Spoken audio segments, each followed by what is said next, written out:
Many people living with an acquired disability such as PTSD, opioid addiction, or alcoholism try to mask their symptoms by not speaking to anyone about it. Recently, technology has advanced so far that those who are suffering can find some of the help they need by putting on a different kind of mask. In today's Finding Hope, I'll take you into a local virtual reality arcade to show you how the new programs can help people conquer addictions.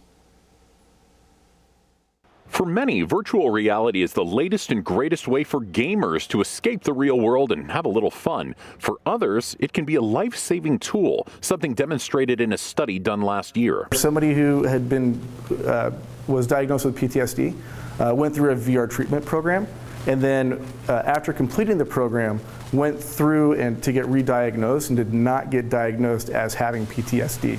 It's something VR1 owner Brendan Smythe has seen firsthand with a war veteran who often comes into his virtual arcade. He actually goes and does full missions in virtual reality, so he's actually on the ground. From there, he can actually complete the mission, have a goal in mind, take off the headset, go home feeling happy and completed. From veterans of war to former athletes whose careers may have ended because of debilitating injuries, former ball players can now get back on the virtual field without fear of injury. They're actually engaging in something that they're not able to do anymore, which is kind of what those developed kind of disabilities happen over the years of not being able to do something that you love to do.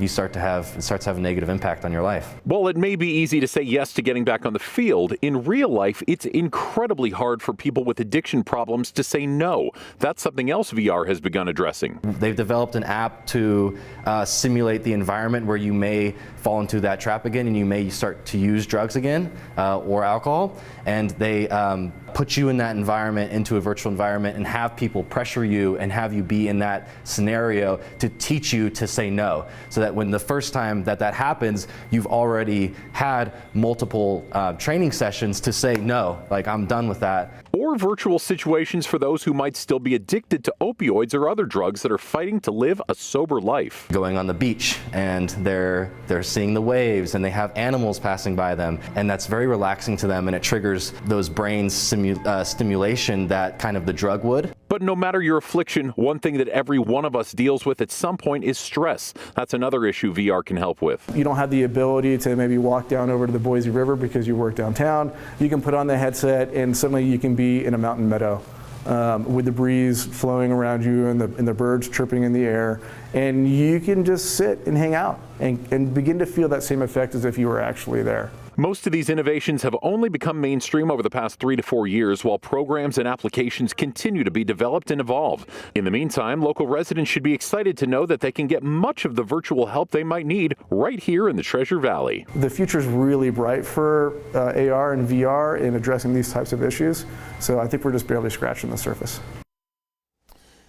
And if you think virtual reality could be beneficial to you or someone you know, you can contact Black Box VR in Boise or VR1 in Eagle. And VR1 is also opening up a brand new location in downtown Boise this Saturday.